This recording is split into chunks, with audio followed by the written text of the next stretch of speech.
Hello बच्चों वाड़ी, कैसे हैं आप सब और क्या हाल चाल हैं आपके। तो भाई आज बात करेंगे prevention of money laundering act के जो आपका चैप्टर है एंटी मनी लॉन्ड्रिंग को लेकर। बेसिकली स्टडी मैट में आपको चैप्टर मिलता है भाई एंटी मनी लॉन्ड्रिंग का चैप्टर नंबर 11। हमने इसे 8 इसलिए रखा हुआ है क्योंकि ये इकोनॉमिक लॉस का 8 नंबर का चैप्टर है। स्टार्टिंग के 3 कॉर्पोरेट लॉस वाले चैप्टर हैं, आपको पता है IBC, आपका सेबी और बेसिकली CSR, IBC और कंपनी एक्ट। तो आइए बिना कोई देरी के स्टार्ट करते हैं सर और देखते हैं ठीक है क्या कुछ दिया गया है इसके अंदर। सबसे पहली बात करते हैं sir, what is the meaning of money laundering. Start करने से पहले देखो सर, जहाँ तक मनी लॉन्ड्रिंग की बात है, मनी लॉन्ड्रिंग का सिंपल मतलब है सर, आप अपनी ब्लैक मनी को कन्वर्ट करते हैं या शो करते हैं एज वाइट मनी।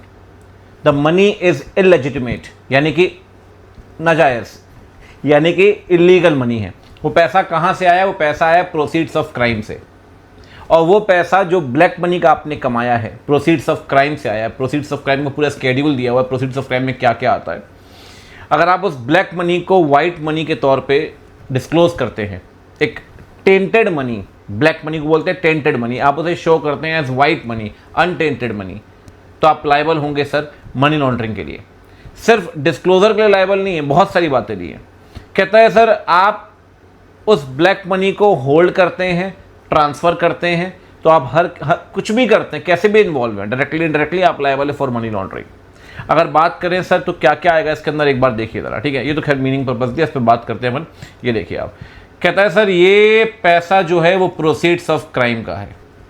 अब जैसे मैं पढ़ा रहा हूँ, अब हो सकता है पढ़ाने पर भी मैं ऑफलाइन पढ़ाता हूँ, कैश मनी आती है। अब कैश मनी में डिस्क्लोज नहीं करता भाई, मान लो एग्जांपल दे रहा हूँ, ऐसा कुछ नहीं है भाई ठीक है ना। कैश मनी में डिस्क्लोज नहीं करता, वो भी ब्लैक मनी है, लेकिन पढ़ाना प्रोसीड्स ऑफ क्राइम नहीं है। पढ़ाना इज नॉट क्राइम, तो पढ़ाने से जो पैसा आ रहा है टीचिंग से, वो प्रोसीड्स ऑफ क्राइम नहीं है। तो मतलब ये अगर मैं अपनी पढ़ाने वाली इनकम को, ब्लैक मनी को वाइट मनी में दिखाता हूँ, तो उस केस में मैं इस एक्ट के अंदर नहीं आऊँगा, क्योंकि प्रोसीड्स ऑफ क्राइम का ना पूरा स्केड्यूल दिया हुआ है। हालांकि पढ़ना नहीं है आपको, बट प्रोसीड्स ऑफ क्राइम में कौन कौन से क्राइम आते हैं वो दिया हुआ है। तो कहता है प्रोसीड्स ऑफ क्राइम में अगर आप इन्वॉल्व हो सर, किस तरीके से इन्वॉल्व हो, या तो आप प्रोसीड्स ऑफ क्राइम को छुपा रहे हो, कंसीलमेंट, या तो अपने पास पोजेस कर रहे हो, होल्ड कर रहे हो, या तो एक्वायर कर रहे हो, किसी और से ले रहे हो, या तो यूज कर रहे हो, और अल्टीमेटली प्रोजेक्ट कर रहे हो इसे एज अनटेंटेड यानी कि वाइट प्रॉपर्टी, वाइट मनी। तो कहता है इन सारे केस में कुछ भी करते हैं आप तो लायबल है, चाहे आप कंसील करें, चाहे आप पोजेस करें, चाहे आप एक्वायर करें, चाहे आप यूज करें, और चाहे आप उसे प्रोजेक्ट करें एज वाइट मनी। इसमें से किसी भी तरीके से अगर आप इन्वॉल्व हो तो आप लायबल होंगे फॉर मनी लॉन्ड्रिंग, ठीक है ना। अब एक बात और सुनिए सर, मनी लॉन्ड्रिंग कोई लोकल इशू तो है नहीं भाई। ड्रग जो आपके कार्टेल्स हैं वहाँ से लेकर, जो ह्यूमन ट्रैफिकिंग करते हैं वहाँ से लेकर, जो टेररिस्ट अटैक होते हैं वहाँ से लेकर, हर जगह मनी लॉन्ड्रिंग इन्वॉल्व है। तो कहता है सर ये ग्लोबल इशू है, कोई लोकल इशू तो है नहीं। और अल्टीमेटली इसमें एक सिस्टमैटिक, एक सिंडिकेट काम करता है, ऑर्गेनाइज तरीके से दे वर्क, ठीक है ना। तो कहता है इंडिया का रिस्पॉन्स क्या रहा है। इंडिया का रिस्पॉन्स है सर, इंडिया आपको पता है FATF का मेंबर है, फाइनेंशियल एक्शन टास्क फोर्स का मेंबर है। तो इंडिया ने सबसे पहले PMLA जो एक्ट है प्रिवेंशन ऑफ मनी लॉन्ड्रिंग, उसको कब बनाया? 2002 में, लेकिन ये इफेक्टिव कब से हुआ? 2005 से, ठीक। ये लगता है पूरी इंडिया में, और इसे फर्दर 2 बार अमेंड किया गया, 2009 और 2012 के अंदर। बिल्कुल ठीक बात है सर। एक बात और सुनिए अब ध्यान से, कहता है सर मनी लॉन्ड्रिंग में मतलब क्या है मनी लॉन्ड्रिंग का? It is converting dirty money, illegal money into apparently legitimate money. कहता है इससे क्रिमिनल क्या करते हैं, जो पैसा आपके पास आया है ड्रग्स बेचकर, ह्यूमन ट्रैफिकिंग, सट्टेबाजी, उसको आप बेसिकली इलीगल ओरिजिन को हाइड करते हो, छुपाते हो कि पैसा आया कहाँ से है। अब इलीगल एक्टिविटीज़ कौन कौन सी है तो उसमें दिया हुआ है drug trafficking, smuggling, fraud, corruption, insider trading, यहाँ से, ठीक है। अब देखिए सर इस एक्ट में ना आपको पूरा नहीं पढ़ना, अगर आप स्टडी मैट भी लेके बैठे हैं कोई दिक्कत वाली बात नहीं, हमने वैसे ही नोट्स बनाए हैं, उसको बिल्कुल ध्यान में रखते हो। अदरवाइज तो सर बहुत ज़्यादा कंटेंट है, लेकिन फिर भी थोड़ा बहुत दिया हुआ है कि सर इस एक्ट में MCQ में क्वेश्चन आ सकता है। इस एक्ट में भैया कितने चैप्टर है? 1 2 3 4 5 चैप्टर है इस एक्ट के अंदर, पहली बात। दूसरी बात, सेक्शन कितने हैं? 75। तो ध्यान रखना, there are 5 chapters and 75 sections. पूरा पढ़ते तो बहुत टाइम लगता है, ठीक है। अब एक बात और सुनिए सर, सबसे पहली बात सर, इस एक्ट का ऑब्जेक्टिव क्या है? सिंपल ऑब्जेक्टिव है सर, इस एक्ट का ऑब्जेक्टिव सिंपल है सर, कि मनी लॉन्ड्रिंग को पहली बात रोकना है, प्रिवेंट और कंट्रोल करना है, ठीक। और जो भी प्रॉपर्टी है मनी लॉन्ड्रिंग के, जो भी पैसा, प्रॉपर्टी, संपत्ति, ज़मीनें, जो भी कुछ है, कह रहा है उसे कॉन्फिस्केट करके जब्त करना है। मतलब होल्ड में लीजिएगा, होल्ड में लेंगे आप, you are the government authority, government servant, आपने कॉन्फिस्केट करना और जब्त करनी वो प्रॉपर्टी। कौन सी प्रॉपर्टी? जो प्रॉपर्टी एक्वायर्ड है, कहाँ से? From the laundered money. ये तो आजकल आप बहुत देखते हैं, ईडी घूमता रहता है यहाँ से वहाँ, प्रॉपर्टी जब्त करता रहता है सर। तो मनी लॉन्ड्रिंग के थ्रू जो भी पैसा आया, जो प्रॉपर्टी बनाएंगे वो सब जब्त करेंगे। दूसरी बात। तीसरी बात कहता है कोई भी और इशू अगर मनी लॉन्ड्रिंग को लेकर आता है तो उसे कौन डील करेगा? उसे यही एक्ट डील करेगा। तो स्पेसिफिक एक्ट बनाया गया है सर। इस एक्ट के 3 ऑब्जेक्टिव है। पहला, to prevent and control money laundering, पहली बात। To confiscate and seize the property obtain from money laundering, और कोई भी और इशू अगर इंडिया में मनी लॉन्ड्रिंग का आता है तो ये एक्ट उसे डील करेगा। ठीक है भाई, चलिए आगे बढ़े। इस एक्ट के अंदर अथॉरिटी कौन कौन सी, एक बात देखते हुए चलिए। सबसे पहले आ गई भैया ईडी। ईडी आप बहुत सुनते होंगे आजकल, तो खैर न्यूज़ में आए दिन चलती रहती है। ईडी, डायरेक्टोरेट ऑफ इन्फोर्समेंट, ये कहाँ है? In the department of revenue, ministry of finance. ठीक है, पहली कह रहे ये रिस्पॉन्सिबल है इन्वेस्टिगेट करने के लिए। कोई भी ऑफेंसेस होते हैं मनी लॉन्ड्रिंग के तो इन्वेस्टिगेट कौन करेगा? ईडी इन्वेस्टिगेट करेगी सर। ईडी कौन से डिपार्टमेंट में आती है? Department of revenue. इसकी मिनिस्ट्री कौन सी ईडी की? Ministry of finance. ये है पहली अथॉरिटी। ठीक है, दूसरी अथॉरिटी कौन सी है सर इस एक्ट में? सेकेंड अथॉरिटी है भैया फाइनेंशियल इंटेलिजेंस यूनिट, FIUIND। ये कहाँ काम करती है? ये भी department of revenue, ministry of finance. Sir देखो, 2 मेजर अथॉरिटी है। पहली अथॉरिटी कौन सी? पहली अथॉरिटी होगी भैया ईडी। दूसरी अथॉरिटी कौन सी हुई? FIUIND। कई बार आई है, अभी आगे इस चैप्टर में आप पढ़ेंगे कई बार। FIUIND सर इसका काम क्या है? कहता है ये भी नेशनल एजेंसी है, लेकिन काम क्या है इसका? काम है भैया इंटेल कलेक्ट करने का। इंटेल मतलब इंफॉर्मेशन। कौन सी इंफॉर्मेशन? कहता है इंफॉर्मेशन रिसीव करना, इंफॉर्मेशन प्रोसेस करना, एनालाइज करना, डिसेमिनेट करना। जहां भी ऐसा लगता है कि मनी लॉन्ड्रिंग के ट्रांजैक्शन हुए, हवाला वाले ट्रांजैक्शंस हुए, तो उसकी इंफॉर्मेशन कलेक्ट करना। तो भैया इंफॉर्मेशन कलेक्ट करने का नाम किसका है? Intelligence unit. जैसे रॉ काम करती है वैसे इंटेलिजेंस यूनिट। ये है इंफॉर्मेशन कलेक्ट, प्रोसेस, एनालाइज, ये सब करना। कौन सी information? Relating to suspect financial transaction. ठीक है ना। और ये इंफॉर्मेशन इकट्ठा करेगी। और ईडी जो है, ईडी तो आपको पता है भैया, सीजर और कॉन्फिस्केशन से लेकर सारे काम करने हैं उसने। बेसिकली इन्वेस्टिगेट कौन करेगा? ईडी। और इंफॉर्मेशन को लेकर डील कौन करेगा? FIUIND। FIU का full form financial intelligence unit. तीसरी कौन सी है? तीसरी कहता है कि सेंट्रल गवर्नमेंट अपॉइंट कर सकती है किसको? एडजुडिकेटिंग अथॉरिटीज़ को, अलग अलग पावर्स देकर। ठीक है ना। तो 3 अथॉरिटीज़ हैं और 3 आपके ऑब्जेक्टिव्स हैं। ठीक है, आगे बढ़ते हैं सर। अगला बताइए सर, मनी लॉन्ड्रिंग काम कैसे करती है? बस सिंपल तरीका आपको बताता हूँ सर। मनी लॉन्ड्रिंग 3 स्टेज में काम करती है। पहला स्टेज है प्लेसमेंट, दूसरा है लेयरिंग और तीसरा है इंटीग्रेशन। सिंपल एग्जांपल देता हूँ आपको। फॉर एग्जांपल बच्चों, मेरे पास 1 करोड़ रुपए कैश में प्रोसीड्स ऑफ क्राइम पड़ा हुआ है। अब मैं इसको घुमाना चाहता हूँ। कैसे घुमाऊंगा? मैंने क्या किया सर, मैं 1 करोड़ रुपए सीधे कहीं जमा करूंगा, बैंक में, म्यूचुअल फंड में, शेयर्स में, तो सामने वाले को शक हो जाएगा यार ये पैसा कहाँ से लाया। तो हमने क्या किया बच्चों? हमने 1 करोड़ रुपए को बिट्स एंड पीसेस में तोड़ लिया। 2 लाख, 4 लाख, 3 लाख, 4 लाख, 5 लाख। अब ये हम लेकर गए फाइनेंशियल सिस्टम में। फाइनेंशियल सिस्टम में हमने 2 लाख रुपए म्यूचुअल फंड में लगा दिए, 4 लाख की FD कर दी। ज़्यादा बड़ा अमाउंट है नहीं तो किसी को शक इतना होगा नहीं। ज़्यादा बड़ा अमाउंट है नहीं तो किसी को शक होगा नहीं। ठीक है ना। अब ये फाइनेंशियल सिस्टम में पैसा आ गया। अब क्या करेंगे सर? सेकेंड स्टेज में क्या करो? इस पैसे को आप घुमाना शुरू करो। लेयरिंग। पहला है प्लेसमेंट। इलीगल मनी को बिट्स एंड पीसेस में तोड़कर फाइनेंशियल सिस्टम में आप लेकर आइए, पहला काम। सेकेंड, लेयरिंग इज लाइक पैसे को घुमाना शुरू करो। सर मैं आपसे पूछूंगा ना कि आपको 100 रुपये का नोट मिला पिछले 2 लोगों से, 2 लोगों के नाम बताइए, आप बता देंगे। लेकिन अगर वही 100 रुपये का नोट 50 लोगों से घूम के आपके पास आया, अगर मैं आपसे बोलूंगा पिछले 50 लोगों के नाम बताइए, आप नहीं बता पाएंगे। पैसे को इतनी बार घुमा दो कि उसका सोर्स ही भटक जाए। सर आपने इतनी बार घुमाया, पैसा सोर्स ही भटक गया भाई साहब, है ना। पहले FD करी तो FD से फिर मैच्योरिटी हुई तो पैसा आपने फिर शेयर्स खरीद लिए, फिर आपने बॉन्ड खरीद लिए, घुमाते रहे पैसा। ये है लेयरिंग। अनियन के जैसे। अनियन क्या है? लेयर ही तो है। ढूंढना शुरू करोगे लेयर के अंदर क्या मिलेगा, अनियन खत्म हो जाएगा। लेयर निकालते जाओ, खत्म है प्याज। ठीक है। और उसके बाद जब इतनी बार घुमा दिया कि सोर्स ही भटका दिया, तो उस पैसे को अब निकालो सिस्टम से बाहर और उस पैसे को इकट्ठा करो फिर। और फिर जब इकट्ठा करेंगे तो उसे कहते हैं इंटीग्रेशन।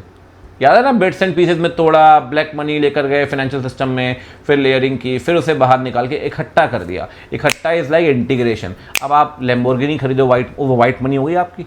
लैम्बोर्गिनी खरीदो, चाहे फ्लैट खरीदो, चाहे कुछ भी खरीदो, अब तो वाइट मनी आपके लिए। तो कहता है सर 3 स्टेज बहुत ज़्यादा इंपॉर्टेंट, ध्यान रखिए। पहला है प्लेसमेंट। प्लेसमेंट का मतलब क्या है? प्लेसमेंट में इलीगल फंड्स को आप लेकर जाओगे फाइनेंशियल सिस्टम में। ये आप कर सकते हैं लार्ज अमाउंट ऑफ कैश को तोड़ कर, ठीक है ना। लेस कंस्पिकियस, मतलब कंस्पिकियस का मतलब होता है जो इजीली विजिबल होते हैं, लेकिन जब छोटे अमाउंट में आप तोड़ दोगे तो इतना विजिबल होगा नहीं, किसी की इतनी नज़र जाएगी नहीं, ठीक है ना। लेस कंस्पिकियस कहता है वो पैसा आप बैंक वगैरह में जमा कर सकते हैं, कोई दिक्कत नहीं है। ये आपने इंस्ट्रूमेंट्स वगैरह खरीद लिए, जैसे कि बॉन्ड, डिवेंचर, ये सब कुछ आपने खरीद लिया, चेक वगैरह, ठीक है ना। उसके बाद आपने क्या हुआ, वो आप पैसा आपने जमा कर दिया, ठीक है, डिपॉजिट कर दिया आपने, कोई दिक्कत नहीं है। दूसरी लोकेशन पे पहले आपने जमा किया चेक से, फिर निकाला, फिर ये खरीदा, वो खरीदा, आप लेकर गए, मतलब वो पैसा फाइनेंशियल सिस्टम में आ चुका है, आपके नाम पे जमा हो चुका है। अब आप क्या करोगे सर?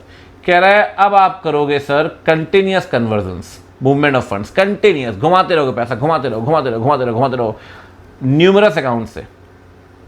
अब ये हम क्यों कर रहे हैं? इतनी बार घुमा दो कि पैसे का सोर्स ही भटक जाए, ताकि उसकी ट्रू ओरिजिन को छुपा दिया आपने।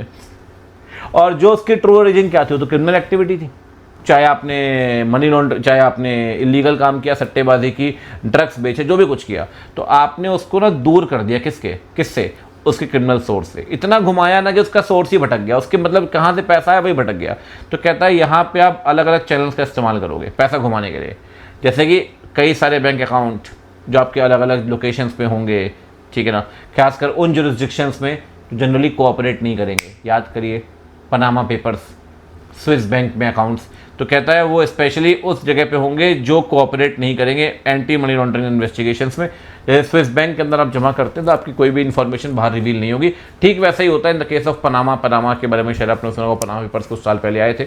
तो आप जानबूझकर पैसा इतनी जगह घुमाओगे सर, घुमाते जाओगे, अल्टीमेटली कहाँ प्लेस कर दोगे, कल को पकड़े भी गए तो इंडिया की सरकार उनसे कोई पैसा नहीं मांग सकती। स्विस बैंक में अरबों करोड़ों रुपए जमा क्या कर लिया किसी ने? कोई कुछ नहीं कर पाया सर। सरकारें आई गई, बात भाषण सपने दिए, लेकिन हुआ कुछ नहीं। अब क्या होगा इंटीग्रेशन में इतनी बार घुमा दिया आपने कि पैसा कहीं ना कहीं लेजिटिमेट इकोनॉमी में आ गया। अब आपने क्या किया, उस मनी को लेजिटिमेट मनी के साथ मिक्स किया लीगल सोर्स से। अब उसके बाद जब पैसा आ गया, बाहर निकाल लिया, बिट्स एंड पीसेस में जमा कर दिया था, घुमा के फिर इकट्ठा कर लिया पैसे को। अब इकट्ठा करने के बाद आप रियल एस्टेट में लेकर जाओ, बिजनेस वेंचर्स बनाओ, लग्जरी एसेट्स खरीदो, यार्ड खरीदो, लैम्बोर्गिनी खरीदो, कुछ भी खरीदो, कोई दिक्कत नहीं। अब आपको डर नहीं है किसका? इन्फोर्समेंट एजेंसीज का, क्योंकि आप पैसा घुमा चुके हैं मल्टीपल टाइम। बात आ रही है समझ में? ये भैया तीन स्टेज, प्लेसमेंट, लेयरिंग और इंटीग्रेशन, ठीक है भाई। ठीक है सर नोट्स कहाँ मिलेंगे? देखो भाई शुरुआत की बातें हैं, जो नोट्स दे रहा हूँ, बाकी जिस बुक्स में पढ़ा रहा हूँ डोमिनेटर बुक है, वो आप परचेज कर सकते हैं, लिंक भी डिस्क्रिप्शन सेक्शन में दिया हुआ है। नोट्स अभी एक आध दो चैप्टर के आपको दे दूंगा, कोई दिक्कत नहीं है, लेकिन बाकी बुक आपको परचेज करनी पड़ेगी, ठीक है ना। तो चले वाले मनी लॉन्ड्रिंग में, आइए चलते हैं मनी लॉन्ड्रिंग में। मनी लॉन्ड्रिंग में सबसे पहली बात, मनी लॉन्ड्रिंग में लायबल कौन है? जो डायरेक्टली इनडायरेक्टली इन्वॉल्व है। याद है अभी मैंने आपको बताया, डायरेक्टली इनडायरेक्टली मतलब या तो वो अटेम्प्ट कर रहा है, मतलब कई बार क्या होता है कि आप ना अटेम्प्ट करते हैं लेकिन हो नहीं पाता, अटेम्प्ट टू मर्डर, तब भी तो लायबल हो 307। अब तो खैर भारतीय न्याय संहिता आ गया। तो कहता है असिस्टेंट, मदद कर रहे हो या पार्टिसिपेट कर रहे हो, तब भी आप लायबल हो। आप ये बोल के नहीं बच सकते मैंने मनी लॉन्ड्रिंग नहीं की। आपको पता है बहुत सारे सीए पकड़े जाते हैं, सीएमए पकड़ सकते हैं अगर आप मदद कर रहे हो अपने क्लाइंट की पैसा घुमाने में, लायबल हो सर आप। सर कौन सा काम कर रहे हो आप? काम कौन सा कर रहे हैं भैया? काम कर रहे हैं कंसीलमेंट, छुपाना, ऊपर पढ़ाया था मैंने आपको, पोजेशन, एक्विजिशन, यूज पढ़ चुके हैं आप ये, ठीक। सर ड्यूटीज़ क्या है इंस्टीट्यूशंस की? आपको पता है केवाईसी, शायद आपने सुना हो, नो योर कस्टमर। ये पहली बार नॉर्म पता है कहाँ पे आया था? Prevention of money laundering act के अंदर। यहाँ पहली बार बात की गई केवाईसी की। पहली बार बोला गया कि बैंकिंग इंस्टीट्यूशंस को नाम दिया गया, फाइनेंशियल इंस्टीट्यूशंस को, बैंकिंग इंस्टीट्यूशंस को, स्टॉक ब्रोकर्स को रिपोर्टिंग एंटिटी, सेक्शन 12 के अंदर। और इनसे बोला गया कि भाई आपको ना कस्टमर की केवाईसी करानी है, आपने कस्टमर की सारी इन्फॉर्मेशन लेनी है और हमारे पास शेयर करनी है with the director of PMLA बोले जो prevention of money laundering act. तो सर इनकी जिम्मेदारी बनती है कि कस्टमर की सारी इन्फॉर्मेशन कलेक्ट करके, कोलेक्ट करके आपको जमा करेंगे, ठीक है ना। अब इसमें बैंक, एफआई, इंटरमीडिएरीज ये सब आएंगे। और अथॉरिटी कौन सी है सर? अथॉरिटी अब कौन सी हो चुकी है? फाइनेंशियल इंटेलिजेंस यूनिट, मैंने आपसे कहा FIU बोल देंगे शॉर्ट में, ठीक है ना। ठीक है सर, तो गिल्टी कौन है? जो पर्सन डायरेक्टली इनडायरेक्टली इन्वॉल्व है। इनडायरेक्टली कैसे? अटेम्प्ट, असिस्टेंस, पार्टिसिपेशन, ठीक है ना। कुछ भी कर रहा है सर, मतलब आपकी मनी लॉन्ड्रिंग में किसी बंदे का कोई भी रोल है वो लायबल है, पूरी साइकिल के अंदर कोई भी रोल है। अच्छा, बैंकिंग इंस्टीट्यूशंस की जिम्मेदारी क्या है सर? वो केवाईसी करेंगे, रिकॉर्ड्स मेंटेन करेंगे, है ना, रिपोर्ट करेंगे ट्रांजैक्शंस को, और अल्टीमेटली एफआईयू क्या करेगा? एफआईयू पेनाल्टी लगाएगा आपके ऊपर। पेनाल्टी काफ़ी इंपॉर्टेंट, ध्यान रखिए पेनाल्टी कितनी है सर मनी लॉन्ड्रिंग में। पेनाल्टी कितनी है बच्चों? पहली बात, फाइन पे कोई लिमिट नहीं है, इम्प्रिजनमेंट मिनिमम 3 साल, मैक्सिमम 7 साल, ठीक है ना। लेकिन पार्ट ए ऑफेंस को लेकर, उसमें सीरियस ऑफेंस है पार्ट ए के अंदर, वहाँ मैक्सिमम पेनाल्टी 10 साल हो जाएगी। तो नॉर्मली 3 साल से 7 साल है, लेकिन पार्ट ए के अंदर कितनी हो जाएगी भैया? 7 ईयर्स नहीं 10 ईयर्स। और मॉनिटरी पेनाल्टी पे कोई अमाउंट है नहीं, वो जितना उनको ठीक लगता है वो लगा सकते हैं।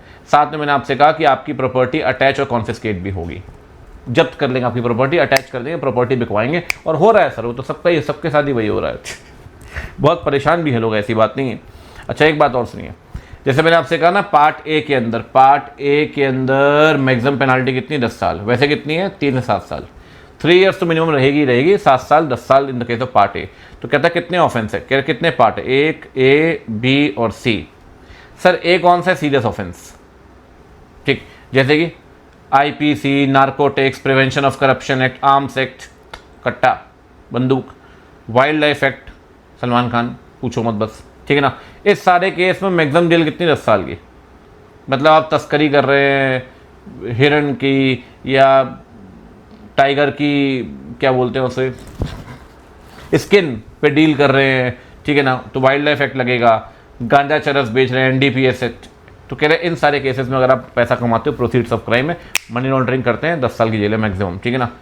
और जहाँ मॉनिटरी थ्रेशोल्ड है, मतलब अमाउंट लिखा कि भाई इतना, तो कहता है वैल्यू 1 करोड़ और उससे ऊपर। और क्रॉस बॉर्डर क्राइम्स को लेकर पार्ट 3 आता है। क्रॉस बॉर्डर समझ गए ना, दुबई, नेपाल, इंडिया, कहता है तो इंटरनेशनल लॉन्ड्रिंग एक्टिविटीज़ कहलाएगा, ठीक है ना। मेन आप पार्ट ए ध्यान रखिए, वैसे इतना आता नहीं है, बस रेफरेंस के लिए कि पार्ट ए में क्या क्या आएगा। अपन ने पढ़ा ना कि पार्ट ए में ये ऑफेंस कितना हो जाएगा, ये हो जाएगी भैया 10 साल की पेनाल्टी, ठीक है ना। एक बात और सुनिए, साथ में कहता है sir scheduled offence required to initiate a money laundering investigation. बिल्कुल ठीक बात है।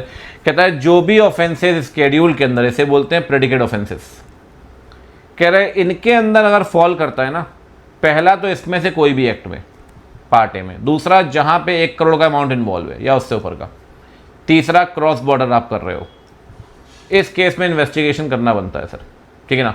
और स्केड्यूल्ड ऑफेंस है, वो इन्वेस्टिगेशन तो हो गई होगा। कौन इन्वेस्टिगेशन करेगा? मैंने आपसे ऊपर कहा था लाला जी, इन्वेस्टिगेशन करेगा ईडी, है ना, इन्फोर्समेंट डायरेक्टोरेट। क्या बात है सर, कितने सुंदर नोट्स लग रहे हैं। चलिए ये आगे बढ़ते हैं, बात कर लेते हैं सबसे पहले इन्वेस्टिगेटिंग अथॉरिटी की क्या बात की गई भी, देखो फटाफट से। कहते हैं ED is the investigating authority. हम तो स्टार्टिंग से कह रहे हैं क्या क्या कर सकता है भाई? सबसे पहली बात ये इन्वेस्टिगेशंस करेगा, बिल्कुल ठीक बात है। अभी अपन क्या पढ़ रहे हैं बच्चों? हम पढ़ रहे हैं प्रोसीजर ऑफ इन्वेस्टिगेशन, ठीक है, काफ़ी इंपॉर्टेंट है, ध्यान रखना, पीएमएलए का आ सकता है, ठीक है। तो ईडी इन्वेस्टिगेशंस करेगी, बिल्कुल ठीक बात है। प्रॉपर्टी अटैच करेगी मनी लॉन्ड्रिंग में, बिल्कुल ठीक बात है।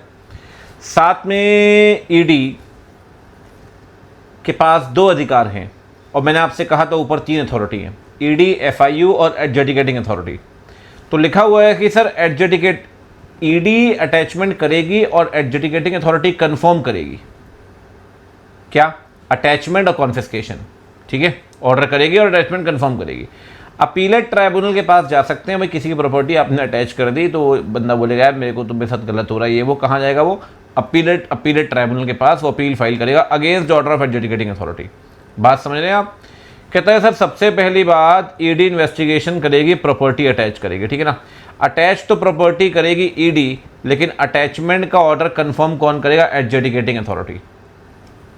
और एडजुडिकेटिंग अथॉरिटी अटैचमेंट कंफर्म करेगी, और कॉन्फिस्केशन भी ऑर्डर कौन करेगा? Adjudicating authority. आप एडजुडिकेटिंग अथॉरिटी से दुखी हो, आप एफआईयू से दुखी हो, आप ईडी से दुखी हो, आप कहाँ जाओ? आप जाओ सर एटी के पास। एटी बोले तो अपीलेट ट्राइब्यूनल। अपीलेट ट्राइब्यूनल में जो अपील जाएगी वो against order of adjudicating authority, साथ में अदर अथॉरिटीज ऑल्सो, जैसे कि एफआईयू वगैरह। तो सारी अपील किसके पास जाएगी? सारी अपील जाएगी एटी के पास, ठीक है। एक बात और सुनिए, स्पेशल कोर्ट भी बैठे हुए हैं, कोर्ट ऑफ सेशन। कहते हैं सर जो भी ऑफेंसेस होंगे ना पीएमएलए के, अपराध, वहाँ उसका केस कहाँ पे चलेगा? कहता है उसका केस चलेगा सर स्पेशल कोर्ट के अंदर। और जब स्पेशल कोर्ट के अंदर केस चलेगा तो आपको पता नहीं होगा कि भाई 2 कोर्ट होते हैं डिस्ट्रिक्ट के अंदर, एक डिस्ट्रिक्ट कोर्ट होता है, एक सेशन कोर्ट होता है।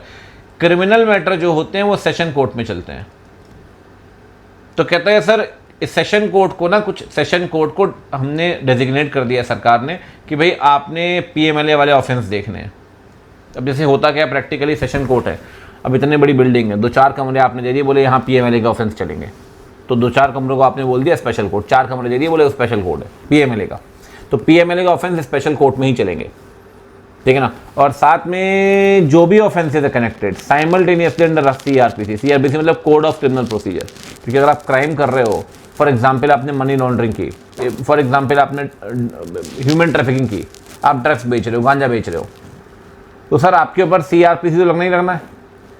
तो सीआरपीसी लगने से ऐसा तो है नहीं कि मनी लॉन्ड्रिंग खत्म हो जाएगा, तो मनी लॉन्ड्रिंग वाला केस तो चलेगा ही चलेगा, साथ में सीआरपीसी वाली धाराएं भी लगेंगी आपके ऊपर। और ये दोनों केसेस कहाँ चलेंगे, दोनों चलेंगे स्पेशल कोर्ट के अंदर। तो स्पेशल कोर्ट के अंदर पीएमएलए मैटर भी चलने हैं और उससे संबंधित ऑफेंस, क्योंकि प्रोसीड्स ऑफ क्राइम के तो पैसा आप ब्लैक मनी वाइट मनी में कन्वर्ट कर रहे हो ना, तो पैसा आया कहाँ से, आया तो क्राइम करके ही है। अब क्राइम करके आया तो फिर सीआरपीसी लगेगा उस केस में, कोड ऑफ क्रिमिनल प्रोसीजर, ठीक है। एक बात और सुनिए, कहता है देखो हमारे बायलैटरल एग्रीमेंट हम करते हैं, रेसिप्रोकल एग्रीमेंट। रेसिप्रोकल मतलब सर कुछ इन्फॉर्मेशन हम देंगे बाहर वाली कंट्री को, मान लो यूएस के साथ हुआ है फॉर एग्जाम्पल, यूएस वाले को हम देंगे, यूएस वाला हमें देगा information. Reciprocal agreement, bilateral agreement with other countries, बिल्कुल ठीक बात है, जिसमें 2 बातें होंगी सर, इन्फॉर्मेशन हम उनको बताएंगे, वो हमें बताएंगे, और इन्वेस्टिगेशन में वो हमारी हेल्प करेंगे, हम उनकी हेल्प करेंगे। तो इसके लिए बायलैटरल एग्रीमेंट और रेसिप्रोकल एग्रीमेंट भारत सरकार करती है बाकी कंट्रीज के साथ, ठीक है ना। साथ में एफआईयू का मेन काम क्या है, एफआईयू सर सीटीआर चेक करता है, सीटीआर और एसटीआर 2 रिपोर्ट्स बनती है। एक वो ट्रांजैक्शन आपने सुना भी होगा जो बड़े ट्रांजैक्शन कैश में होते हैं, उसकी एक सीटीआर बनती है, और एक वो ट्रांजैक्शन जो हो तो सर बैंकिंग चैनल के थ्रू लेकिन सस्पिशियस है। इन दोनों का एनालाइज कौन करता है, मैंने आपसे पहले भी कहा था, इन्फॉर्मेशन कलेक्ट करने से लेकर इन्फॉर्मेशन के एनालिसिस तक सारे काम कौन करता है, एफआईयू। तो एफआईयू ही सीटीआर एसटीआर चेक करेगा, आ सकता है, ध्यान रखना है एमसीक्यू में सीटीआर एसटीआर, ठीक है ना। साथ में एक बात और कहता है सर देखो इन्वेस्टिगेशन का अधिकार और प्रोसिक्यूशन का अधिकार किसको दिया गया, ईडी को। सेम पॉइंट ऊपर वाला चल रहा है कि इन्वेस्टिगेशन ईडी देखेगा भैया, और इन्फॉर्मेशन एनालाइज कौन करेगी, एफआईयू। और साथ में ध्यान रखना गवर्नमेंट ने क्या बनाया हुआ है, गवर्नमेंट ने बनाई हुई है सर, अभी आप पढ़कर आए, एडजुडिकेटिंग अथॉरिटी सेक्शन 6 के अंदर, 80 सेक्शन 25 के अंदर, और स्पेशल कोर्ट भी बनाए हुए हैं अलग अलग स्टेट्स के अंदर। तो मतलब कुल मिला के एक तो हो गया आपका ईडी, दूसरी हो गई एफआईयू, और 3 लोग कौन कौन से हैं, एडजुडिकेटिंग अथॉरिटी। आपने ऊपर पढ़ा कि भाई अटैचमेंट आप करोगे लेकिन कंफर्म कौन करेगा, एडजुडिकेटिंग अथॉरिटी। कॉन्फिस्केशन ऑर्डर कौन करेगा, एडजुडिकेटिंग अथॉरिटी। और अपीलेट ट्राइब्यूनल के पास अपील फाइल कर सकते हो, स्पेशल कोर्ट तो वैसे ही बैठा है ऑफेंस के ट्रायल को लेकर। ट्रायल मतलब होता है ट्रायल, ट्रायल मतलब केस कहाँ चलेगा, केस चलेगा स्पेशल कोर्ट में, स्पेशल कोर्ट में केस यहाँ चलेगा। ईडी इन्वेस्टिगेशन करेगा, प्रॉपर्टी अटैच करेगा, अटैचमेंट कंफर्म कौन करेगा, एडजुडिकेटिंग, या कॉन्फिस्केशन ऑर्डर कौन करेगा, एडजुडिकेटिंग। अपील कहाँ फाइल करोगे, ईडी के पास। सबके अपने अलग अलग काम, तो कंफ्यूज नहीं होना आप, ठीक है ना। अब एक बात देखिए, छोड़ेगा नहीं, अब थोड़ा डिटेल में आएगा। ईडी का काम क्या है, कहता है ईडी का काम है भाई, ईडी 2 जगह पे आता है। पहले फेमा के अंदर नहीं आता था, लेकिन कुछ साल पहले अमेंडमेंट आया, फेमा के अंदर भी ले आया। फेमा के अंदर भी आता है और पीएमएलए के अंदर भी आता है, ठीक है ना। ईडी वही सेम पॉइंट अपन ने ऊपर पढ़ा, इन्वेस्टिगेशन और प्रोसिक्यूशन हैंडल करेगा। और सेम पॉइंट ईडी कहाँ काम करता है, department of revenue, ministry of finance. बिल्कुल ठीक बात है, सेम, इसमें एक भी नया पॉइंट नहीं है सर, तीनों पॉइंट अपन ऊपर पढ़ चुके हैं। अब आते हैं एफआईयू आईएनडी के अंदर, इसमें क्या दिया गया। एफआईयू आईएनडी को बनाया गया 2004 में as a central national agency, बिल्कुल ठीक बात है। इसका काम क्या है, सेम जो ऊपर पढ़ा अपन ने। इसका काम है रिसीव करना, प्रोसेस, एनालाइज, इंफॉर्मेशन शेयर करना on suspicious financial transactions, coordinate करना विद इंटरनेशनल एजेंसीज। अब बाहर की भी एजेंसी जैसे हमारे यहाँ बनी है, तो बाहर भी एजेंसीज होंगी भैया, उनके साथ कोऑर्डिनेट करना। और साथ में ध्यान रखें इंडिपेंडेंट बॉडी के तौर पे काम करेगी, रिपोर्ट करेगी टू ईआईसी। अब ये ईआईसी क्या है सर, ये हमें यहाँ नहीं पढ़ना, इकोनॉमिक इंटेलिजेंस काउंसिल है जिसे फाइनेंस मिनिस्टर हेड करते हैं। तो कहता है सर सबसे पहली बात इन्फॉर्मेशन रिसीव करना, एनालाइज करना, शेयर करना सस्पिशियस ट्रांजैक्शन को लेकर। दूसरी बात कोऑर्डिनेट करना with the national international enforcement agencies, चाहे वो ईडी हो, सीबीआई हो, चाहे बाहर की एजेंसी हो, बाहर वाली कंट्रीज़ की। और ईआईसी को रिपोर्टिंग देना। ईआईसी क्या, इकोनॉमिक इंटेलिजेंस काउंसिल, इसके हेड कौन कर रहा है, जिसका चीफ कौन है, फाइनेंस मिनिस्टर, ठीक है ना। ये 3 पॉइंट कंपैरेटिवली नए हैं, बाकी अगर आप यहाँ देखोगे तो ईडी के अंदर सारे के सारे पॉइंट सेम है, ठीक है। एक बात और सुनिए सर, रिपोर्ट, ये सबसे इंपॉर्टेंट सेक्शन है रिपोर्टिंग एंटिटी। मैंने आपसे स्टार्टिंग वाला सेक्शन 12 आपको याद करिए। कहता है हर रिपोर्टिंग एंटिटी को, रिपोर्टिंग एंटिटी मतलब bank, financial institutions, share brokers, intermediaries, these are reporting entities. कहते हैं वो सारे ट्रांजैक्शन के रिकॉर्ड मेंटेन करेंगे और ट्रांजैक्शन के रिकॉर्ड मेंटेन करेंगे as per nature and value. बात समझ लो आप, कितने का ट्रांजैक्शन, किस तरह का ट्रांजैक्शन है। ठीक, कहता है सर आप इस तरीके से रिकॉर्ड मेंटेन करिए कि कल को इंडिविजुअल ट्रांजैक्शन को भी निकाल पाओ। पता चला बल्क में ट्रांजैक्शंस के रिकॉर्ड मेंटेन कर रहे हो, आपसे पूछा ईडी ने किसी भी अथॉरिटी ने कि भाई ज़रा मिस्टर एक्स के ट्रांजैक्शन निकाल के देना, बोले वो अकेले को तो नहीं निकाल पाएंगे, इतने सारे ट्रांजैक्शन। सॉरी सर, बैंक कर रहा है, ओह सॉरी। भाई ऐसा नहीं चलेगा, आपको अकेले इंडिविजुअल ट्रांजैक्शन में रिकंस्ट्रक्ट कर पाएँ इस तरीके से ट्रांजैक्शन के रिकॉर्ड मेंटेन करके चलिए। ठीक है ना, as per nature and value, पहली बात। दूसरी बात, जो भी इंफॉर्मेशन उनके पास है वो सारी इंफॉर्मेशन शेयर करेंगे फ्यू के साथ। पहले डायरेक्टर ऑफ पीएमएलए हुआ करता था, अब फ्यू है, सारी इंफॉर्मेशन फ्यू के साथ। ठीक है ना। तीसरी बात, कोई भी क्लाइंट आपके पास आता है तो क्लाइंट की आइडेंटिटी आप पहले चेक करिए। ठीक है ना। आप एक चीज़ देखिए, आपको हर जगह एक पॉइंट कॉमन मिलेगा, as may be prescribed, as may be prescribed, as may be prescribed. Actually क्या है ना, ये सारी बातें रूल्स के अंदर प्रिस्क्राइब्ड होती हैं। हालांकि रूल्स के नाम पे अगर आप देखेंगे तो आपने ये पीएमएलए रूल्स देखने हैं, वैसे ऐसी बात नहीं है, बट फिर भी अब इसकी डिटेलिंग आपको रूल्स के अंदर मिल जाएगी। इसलिए आप देखो यहाँ पे एज में भी प्रिस्क्राइब्ड, एज में भी प्रिस्क्राइब्ड। ठीक है ना, एक बार पढ़ लो, फिर एक बार जब रूल पढ़ाऊंगा ना तो फिर यहाँ से उल्टा दोबारा रिवर्स कनेक्ट करूँगा। एक बार फिर भी पढ़ लेते हैं, कोई दिक्कत नहीं। ठीक है ना। कहता है सर सबसे पहली बात ट्रांजैक्शन के रिकॉर्ड मेंटेन करिए। ठीक है सर। दूसरी बात, रिकॉर्ड फ्यू को शेयर करिए। अपने क्लाइंट की आईडी प्रूफ, रेजिडेंट प्रूफ लोगे ना, बैंक में खाता खुलवाना है तो सब कुछ मांगते हैं ना आपसे, वो मांगना पड़ता है उनको पीएमएलए के हिसाब से। कहता है बेनिफिशियल ओनर को आइडेंटिफाई करना। बेनिफिशियल ओनर का मतलब पता है क्या है?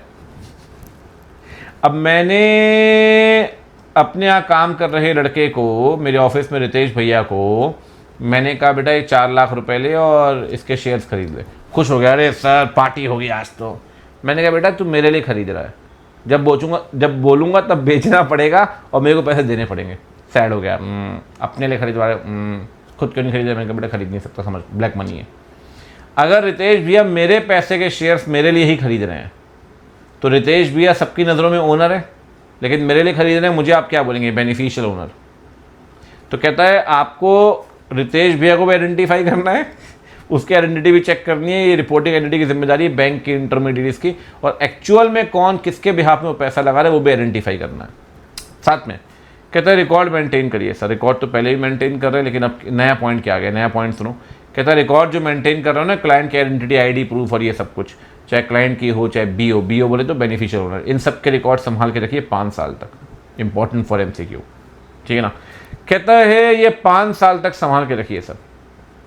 और एक बात और, अगर कल को अकाउंट क्लोज हो गया या आपका बिजनेस रिलेशन एंड हो गया तो कहता है वहां से भी 5 साल तक मेंटेन करके चलिए, विच एवर इज लेटर।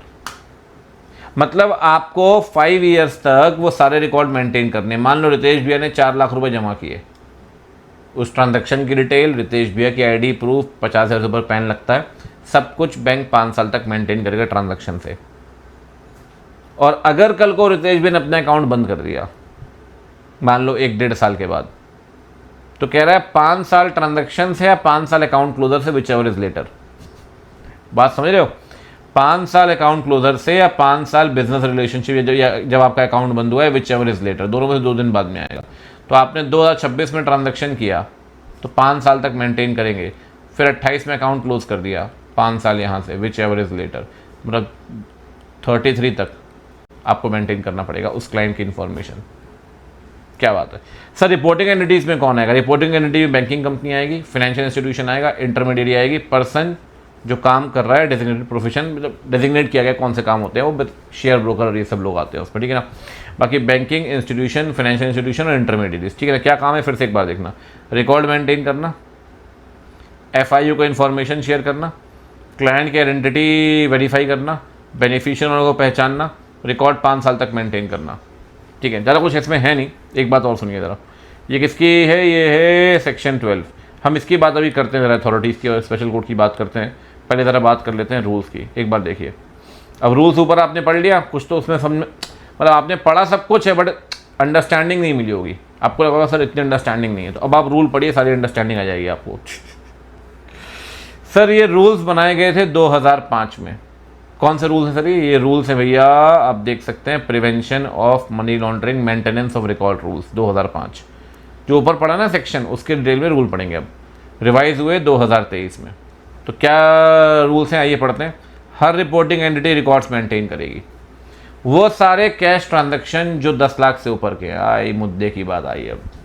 अब आई भाई मुद्दे की बात। वो सारे कैश ट्रांजैक्शन 10 लाख से ऊपर के या इक्विवेलेंट इन फॉरेन करेंसी। अब आएगी कहानी, बहुत इंपॉर्टेंट है सर ये, ठीक है ना। वो सारे इंटीग्रेटेड ट्रांजैक्शंस, जुड़े हुए ट्रांजैक्शन, कई बार हुए हैं छोटे छोटे ट्रांजैक्शंस, आपको लगता है 10 लाख से तो कम के हैं बट आपस में कनेक्टेड है, ठीक है। रिसीट्स 10 लाख या उससे ऊपर की including equivalent to foreign currency. Counterfeit currency समझते हैं आप? बेकार हो चुकी है जो काउंटरफीट, ठीक है ना, जब बेकार, इलीगल, ठीक है ना। अब एक बात समझिए, जैसे नोट बंद हो गए, काउंटरफीट, कहानी खत्म। और कई बार कटे फटे ये सब चीज़ें, ठीक है। कहता है सर इन केसेस में आपको चेक करना पड़ेगा, आपको रिकॉर्ड मेंटेन करने पड़ेंगे। रिकॉर्ड कैसे मेंटेन करेंगे? वो सारे कैश ट्रांजैक्शन 10 लाख से ऊपर के हुए, भले 10 लाख से कम के हैं लेकिन आपस में जुड़े हुए, इंटीग्रेटेड। रिसीट्स, अब आप देख रहे हो रिसीट्स में कैश नहीं लिखा, तो अगर मेरे अकाउंट से भी पैसा आ रहा है ना 12 लाख रुपए का, 15 लाख रुपए का, किसी अकाउंट से पैसा आ रहा है, तो उसके भी रिकॉर्ड मेंटेन करेगा बैंक। कैश में 10 लाख से ऊपर तो मेंटेन करना ही है। रिसीट के आगे कैश नहीं लिखा, मतलब रिसीट बैंक टू बैंक होगी तब भी मेंटेन करना पड़ेगा। और काउंटरफीट करेंसी। और एक बात और, सस्पिशियस ट्रांजैक्शन, चाहे कैश हो चाहे नॉन कैश हो, सस्पिशियस ट्रांजैक्शन में चाहे पैसा आया है चाहे जमा हुआ है किसी अकाउंट से या फिर नॉन मॉनेटरी अकाउंट से। नॉन मॉनेटरी अकाउंट समझते हैं? डीमैट। अरे आपने शेयर दे दिए ना 15 लाख के, तो शेयर ब्रोकर की जिम्मेदारी बनती है ना आपके अकाउंट्स मेंटेन करेगा, डिटेल शेयर करेगा एफयू के साथ। तो non monetary account demat account में शेयर खरीदे हैं या बेचे हैं, loan advance, investments, contingent liabilities, transactions involving transfer of immovable property. तो कह रहा है कोई भी सस्पिशियस ट्रांजैक्शन हो रहा है उसके रिकॉर्ड्स मेंटेन करिए, चाहे वो अकाउंट में पैसा जमा हुआ है निकाला गया है, चाहे डीमैट अकाउंट से शेयर बेचे गए खरीदे गए, लिखा हुआ है non monetary account, loan advance, contingent liability, immovable property, all cross border. याद है क्रॉस बॉर्डर वाला पॉइंट, जिसमें 5 लाख रुपए से ऊपर इन्वॉल्व है या इक्विवेलेंट टू फॉरेन करेंसी। इसका मतलब समझ रहे हैं? फॉरेन करेंसी का मतलब क्या है? 5 लाख इंडियन करेंसी में है, यूएस में अगर डील हो रहा है डॉलर में, तो इक्विवेलेंट निकाल लो 5 लाख के बराबर, इंडियन करेंसी के 5 लाख के बराबर होना चाहिए। वेयर ईदर द ओरिजिन और destination of funds is in India. इसका मतलब समझ रहे हो आप? क्रॉस बॉर्डर मतलब इंडिया से नेपाल, दुबई से इंडिया। कहता है या तो पैसा इंडिया से गया है ओरिजिन, या तो पैसा इंडिया आया है, ठीक है ना। और सारी की सारी इमूवेबल प्रॉपर्टी जो बेची खरीदी गई है 50 लाख या उससे ऊपर की, वो रजिस्टर्ड करेगी रिपोर्टिंग एंटिटी। अब रजिस्टर्ड कौन करेगा? रजिस्ट्रार जो कोर्ट में बैठता है, वो भी रिपोर्टिंग एंटिटी है, बताना तो उसको ही पड़ेगा सर। सबसे सारा ब्लैक मनी तो ज़मीनों में घुसती है। अब आप ध्यान से देखना ज़रा, ठीक है, ध्यान से। अमाउंट ध्यान रखना है, amount. Cash transaction 10 lakh, receipt 10 lakh, suspicious में कोई अमाउंट है नहीं, काउंटरफीट में अमाउंट है नहीं, इंटीग्रेटेड में अमाउंट है नहीं, इन तीनों में अमाउंट है नहीं। इसमें 10 लाख है, कैश ट्रांजैक्शन में, रिसीट में 10 लाख है, ठीक है ना। और क्रॉस बॉर्डर में 5 लाख है, इमूवेबल में 50 लाख है। तो भैया cash transaction 50, integrated cash transaction 10, receipt 10, cross border 5, immovable 50। Cash 10, receipt 10, 5 cross border, immovable 50। बाकी जगह पे लिमिट है ही नहीं, ना लिमिट इंटीग्रेटेड में है, ना लिमिट आपकी सस्पिशियस में है, ना लिमिट आपकी काउंटरफीट में है। इन तीनों में कोई लिमिट नहीं है, ना इंटीग्रेटेड में, ना काउंटरफीट में, ना सस्पिशियस, कोई लिमिट नहीं है sir. There is no limit, ना इंटीग्रेटेड, ना काउंटरफीट, ना सस्पिशियस, कोई लिमिट नहीं है इसमें, ठीक है ना। अमाउंट नहीं है सर इसमें। अच्छा, अब मुद्दे वाली बात। कहता है सर एक सेंट्रल केवाईसी बनाई गई, सेंट्रल रजिस्ट्री, जहां सेंट्रलाइज डेटा मेंटेन करेंगे। सारा डेटा, जितना भी डेटा इकट्ठा है उसके लिए पीएमएलए के अंदर सेंट्रल रजिस्ट्री बनाएगी। बोला कि आपके पास सारा डेटा मेंटेन करेंगे। अच्छी बात है सर, करना भी चाहिए, क्या बुराई है उसमें, ठीक है ना। कहते हैं रजिस्ट्री इंस्ट्रक्शंस मानेगी जो रेगुलेशंस में आएंगे, बिल्कुल ठीक बात है। सेंट्रल रजिस्ट्री के अंदर सारे रिकॉर्ड्स मेंटेन होंगे। आरबीआई को कभी भी ऐसा लगता है आरबीआई को कि रिकॉर्ड्स चाहिए तो भैया सेंट्रल रजिस्ट्री से रिकॉर्ड्स मांग सकती है या इंस्पेक्शन करवा सकती है। तो सेंट्रल रजिस्ट्री बनाई गई 2015 में, इसमें आप सारे रिकॉर्ड्स मेंटेन करोगे और रिकॉर्ड्स जो मेंटेन करेंगे तो भैया सेंट्रल रजिस्ट्री को इंस्ट्रक्शंस मानने पड़ेंगे। और आरबीआई को कभी भी लगता है इन्फॉर्मेशन चाहिए, इंस्पेक्शन करवाना, तो आरबीआई इन्फॉर्मेशन इंस्पेक्शन करवा सकती है, कोई दिक्कत नहीं है, ठीक है। एक बात और सुनिए, अब देखो सर सब कुछ तो ऑटोमेटेड हो चुका है, सब कुछ तो डिजिटल हो चुका है, तो कहता है सर यहाँ पे ना रेगुलेशंस ने डिटेल प्रोसेस बनाई है। हालांकि अब आपको पढ़नी नहीं इतनी डिटेल है, बस थोड़ा सा इन्होंने लिखा हुआ है कि जो भी acceptance, verify, authenticating, certify KYC records which is online and secured. Online मतलब सेम वर्ड है कि ऑनलाइन आपके रिकॉर्ड्स ले सकते हैं यार, डीएससी भी तो ऑनलाइन बनता है, डिजिटल सिग्नेचर, तो सारा कुछ ऑनलाइन हो सकता है, कोई दिक्कत वाली बात नहीं है, ठीक है। जब ऑनलाइन होगा ना सर और पेमेंट डिजिटल होगी तो कंपैरेटिवली वहाँ पे इलीगल ट्रांजैक्शंस के चांसेस कंपैरेटिवली थोड़े कम हो जाते हैं। भारत सरकार क्या चाहती थी जब ये फ़ोन पे, पेटीएम, गूगल पे लेकर आए, उनका एक ही इंटेंशन था, कम करो सर, ख़त्म करो कहानी। कैश जहाँ जहाँ इन्वॉल्व होगा वहाँ धांधली होगी, वहाँ 3-5 होगा। इसीलिए कहता है डिजिटल केवाईसी प्रोसेस भी हो सकती है। वो तरीका नहीं बताया इन्होंने, सिर्फ टाइम पास करके 2-3 बातें लिखी और आगे बढ़ गए। कहता है हाँ, अगर आप जैसे डिजिटल केवाईसी में आपका आधार, आपका टेलीफोन सब लिंक कर दिया, दे आर ऑल इंटरलिंक्ड। इससे क्या होगा, transactions now shall be transparent. आप देख लो आधार केवाईसी आती है अब तो बहुत जगह, देखा कभी आपने, जब आप कुछ भी करते हो आधार केवाईसी पूछता है आज की डेट में। आप एयरपोर्ट जाएं तो डिजी यात्रा में हर जगह आधार की केवाईसी आती है, सब इंटरलिंक कर दिया आपस में, तो बंदे को ट्रैक करना आसान है ना सर उस केस में। उसी बारे में थोड़ा बहुत लिखा हुआ है, ज़्यादा कुछ इसमें है नहीं। एक बात और सुनिए, ये इंपॉर्टेंट था, मैंने आपसे पहले भी कहा, ठीक है। एक बात और सुनिए, रिपोर्टिंग एंटिटी जो रिकॉर्ड्स मेंटेन करेगी ना, रिकॉर्ड्स वो एक ही फॉर्मेट में करेंगे, ठीक है, फॉर्मेट जो बताया जाएगा, ठीक है सर। कहता है सर रिकॉर्ड्स मेंटेन करने से सिर्फ होगा नहीं, रिकॉर्ड्स को एनालाइज कर सकें, इंफॉर्मेशन एनालाइज कर सकें, सस्पिशियस ट्रांजैक्शंस कौन से हैं, कहाँ पे गड़बड़ी हो सकती है, इस सब के लिए सिस्टम बनाना पड़ेगा। और ऐसा नहीं कि सारे रिकॉर्ड सॉफ्ट कॉपी में ही मेंटेन कर रहे हो, पर सिस्टम एक दिन करप्ट हो गया, हैक हो गया, सारे रिकॉर्ड चले गए, तो कह रहा है हार्ड कॉपी में मेंटेन करने ज़रूरी है। रिपोर्टिंग एंटिटी अपने ब्रांच में, अपने बैंक में, जहां भी वो रिपोर्टिंग एंटिटी, एक प्रिंसिपल ऑफिसर अपॉइंट करेगी, पीओ, जो रिपोर्ट करेगा फीयू को, डायरेक्टर ऑफ फीयू। मैंने आपसे पहले भी कहा डायरेक्टर ऑफ फीयू। और प्रिंसिपल ऑफिसर जो भी रिपोर्टेबल ट्रांजैक्शन इसकी रिपोर्टिंग करनी चाहिए, वो डायरेक्टर ऑफ फीयू को बताएगा अगले महीने की 15 तारीख तक। मंथली रिपोर्टिंग करनी पड़ेगी, हर महीने रिपोर्टिंग करनी पड़ेगी। अगेन इंपॉर्टेंट है, 15 तक आपको बताना पड़ेगा अगले महीने की, सक्सीडिंग मतलब अगले महीने की। कौन बताएगा? पीओ बताएगा सर। तो कहता है रिपोर्टिंग एंटिटी की जिम्मेदारी है, एक पीओ डिजिग्नेट करिए आप, वही पीओ रिपोर्ट करेगा फीयू के डायरेक्टर को। वो कब रिपोर्ट करेगा? हर महीने के जो भी ट्रांजैक्शंस हैं अगले महीने के 15 तारीख तक आपको बताना है। हार्ड कॉपी मेंटेन करना है, सिस्टम डेवलप करिए फॉर एनालिसिस ऑफ इन्फॉर्मेशन, और रिकॉर्ड्स यूनिफॉर्मली मेंटेन करिए। ठीक है सर, अगला बताइए, अगला सुनिए सर। कहता है हर एंटिटी क्लाइंट को आइडेंटिफाई करेगी, क्लाइंट सही है, उसके रिकॉर्ड्स वगैरह मांगेगी, चेक करेगी उसके रिकॉर्ड सही है नहीं। अगर वो कह रहा है वो अंकित ओबरॉय तो भैया आधार कार्ड दो, पैन कार्ड दो, सब कुछ चेक करेगी, जिम्मेदारी है आपकी। मैंने आपसे क्या कहा कि सेंट्रल रजिस्ट्री मेंटेन की जा रही है सर, सारे रिकॉर्ड जाके वहीं जमा होंगे। आरबीआई चाहे तो मांग भी सकती है इन्फॉर्मेशन। तो कहता है रिपोर्टिंग एंटिटी रिकॉर्ड्स लेगी, और जो भी इलेक्ट्रॉनिक डेटा है, मेरी आधार कार्ड की फोटोकॉपी, मतलब इलेक्ट्रॉनिक फाइल, जो भी कुछ है, कहता है सारे इलेक्ट्रॉनिक डेटा केवाईसी शेयर करेगी रजिस्ट्री से 10 दिन के अंदर। कौन सी रजिस्ट्री? वही ऊपर पढ़ा आपने, central KYC registry. Central KYC registry से 10 दिन के अंदर शेयर करेगी। साथ में रिपोर्टिंग एंटिटी रिलाय करेगी वो सारी बातें जो क्लाइंट थर्ड पार्टी ने दी, जब तक कि कोई डाउट ना हो। मतलब प्राइमा फेसाई आप ये नहीं मानोगे क्लाइंट चोर है, आप ये मानोगे, बैंक ये मानेगा, या फाइनेंशियल इंस्टीट्यूशन ये मानेगा, स्टॉक ब्रोकर, शेयर ब्रोकर, ये जो भी है ये मानेंगे कि क्लाइंट की इन्फॉर्मेशन ठीक है, वो रिलाय करेंगे प्राइमा फेसाई, जब तक कि कुछ और गड़बड़ नहीं मिलता तब तक। ठीक है ना। डॉक्यूमेंटेशन कितना करना है वो डिपेंड करता है as per category of the client. भाई इंडिविजुअल और डॉक्यूमेंटेशन का लेवल अलग होगा। छोटे मोटे ट्रांजैक्शन करे तो कम डॉक्यूमेंटेशन करोगे, ज़्यादा बड़े ट्रांजैक्शन तो फिर डॉक्यूमेंटेशन ज़्यादा करना पड़ेगा। और कहता है अगर आपको कहीं भी ऐसा लगता है क्लाइंट को लेकर कहीं भी शक है आपको, तो एक डिटेल डीडी कर दो आप, DD मतलब डिटेल्ड एग्जामिनेशन क्लाइंट का, उसके रिकॉर्ड्स का।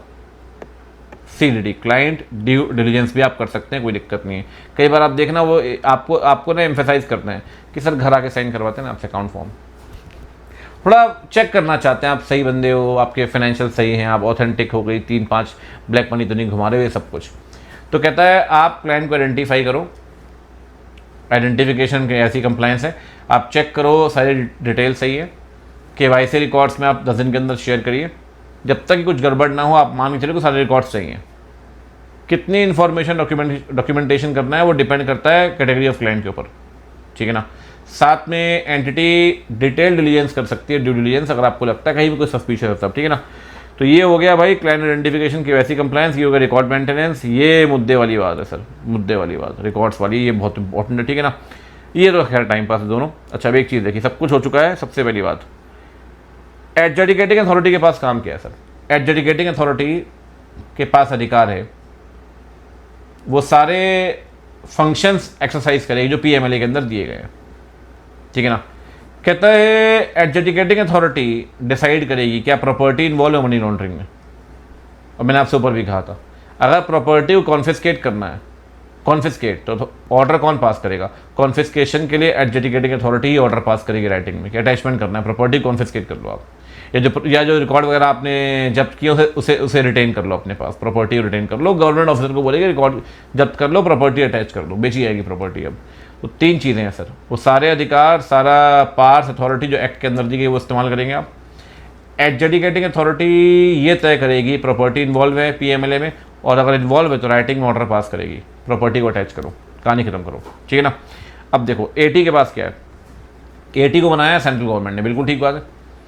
कहता है सर AT के अंदर, AT का काम क्या है? जिस किसी से भी आप दुखी हो, एग्रीव्ड हो, किसके पास जाओगे? AT के पास जाओगे। लेकिन AT में कौन कौन होगा? कहता है AT में एक चेयरपर्सन होगा, 2 मेंबर होंगे। चेयरपर्सन मेंबर जो है वो दूसरे ट्राइब्यूनल से आप ला सकते हैं। कई बार ऐसा होता है कि बोले यार नए लोगों को कौन लेके आएगा, तो कहीं ट्राइब्यूनल बहुत सारे बने हैं इंडिया में, ट्राइब्यूनल खाली बिली बैठे हैं, तो बोले उनको ले आओ, कोई दिक्कत वाली बात नहीं है। उनको यहाँ भी बैठा डुअल चार्ज ले लेंगे, कोई दिक्कत वाली बात नहीं है, ठीक है ना। तो वो एडिशनल चार्ज ले सकते हैं, मैंने आपसे पहले भी कहा। उसका काम क्या है? उसका काम सिंपल है सर, अपील सुनना। किसके against? Against order of adjudicating authority, authority जैसे कि फ्यू वगैरह। तो जिससे भी आप दुखी हो, कहाँ पहुँच जाओगे आप पहुँच जाओगे सर AT के पास। AT में कौन होगा? एक चेयरपर्सन, 2 मेंबर। कहाँ से ला सकते हैं? दूसरे ट्राइब्यूनल से ला सकते हैं, एडिशनल चार्ज देकर, कोई दिक्कत वाली बात नहीं है, ठीक है। स्पेशल कोर्ट CJ डिजिग्नेट करेगी सर, किससे कंसल्ट करेगी? Chief justice of high court से, स्टेट में होते हैं ना, ठीक है ना।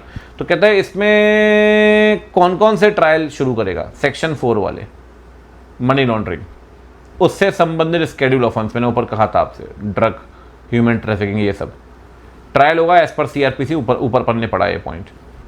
जुरिस्डिक्शन कौन सा कोर्ट लगेगा? जहाँ ऑफेंस हुआ है, कानपुर में हुआ है तो कानपुर या लखनऊ जो भी कोर्ट है। अब अहमदाबाद के कोर्ट में थोड़ी चलेगा मैटर आपका, तो जहाँ हुआ है वहाँ चलेगा, ट्रायल चलेगा एज पर CRPC और स्केड्यूल्ड ऑफेंस को लेकर, और ऑफेंस जो सेक्शन 4 में दिए गए हैं, ठीक है ना। सेक्शन 4 स्केड्यूल्ड ऑफेंस, ठीक है ना। आइए आगे बढ़ते हैं। सस्पिशियस कहता है सर बैंक ना रिपोर्ट करेगा सस्पिशियस ट्रांजैक्शन, कैश हो या नॉन कैश हो। अगर आपको ऐसा लगता है इसमें प्रोसीड्स ऑफ क्राइम हो सकती है, आपको ऐसा लगता है यार एक बंदे के अकाउंट में 15-20 हज़ार रुपये महीने के आते हैं, उसकी सैलरी भी ज़्यादा नहीं है ना, लेकिन एक साथ 1.5 करोड़ रुपए जमा हो गए, आपको ऐसा लगता है कि सर वो अनजस्टिफाइड है, कॉम्प्लेक्स नेचर का, और उस ट्रांजैक्शन के पीछे कोई इकोनॉमिक रैशनल नहीं था कि उसके पास 1.5 करोड़ कहाँ से आए, कोई ज़मीन भी नहीं थी उसके पास, ना कोई बोनाफाइड पर्पस था। अगर आपको ऐसा लगता है ट्रांजैक्शन प्रोसीड्स ऑफ क्राइम से निकला है, जो पैसा जमा हुआ है वो अनजस्टिफाइड है सर। रैशनल मतलब होता है तार्किक, लॉजिकल, कोई लॉजिकल रीज़न नहीं है कि इतना पैसा एक साथ जमा हो जाए। बोनाफाइड मतलब गुड फेथ में, जेन्युइन, ना कुछ जेन्युइन लग रहा है, ना आपको लग रहा है इकोनॉमिक रैशनल है, ना आपको लगता है वो जस्टिफाइड है, प्रोसीड्स ऑफ क्राइम भी आपको लगता है इन्वॉल्व है। अगर ये 3 चीज़ें हैं तो ट्रांजैक्शन को सस्पिशियस मानेंगे आप, सस्पिशियस ट्रांजैक्शन रिपोर्ट करेंगे आप, कैश और नॉन कैश ऐसा भी है, ठीक है सर। खत्म हो गया सर। बताइए ज़रूर आनंद आया कि नहीं आया, कमेंट सेक्शन में लिखो, तो बहुत वीडियो डालते हैं उसके बाद, ठीक है ना। डन है सर।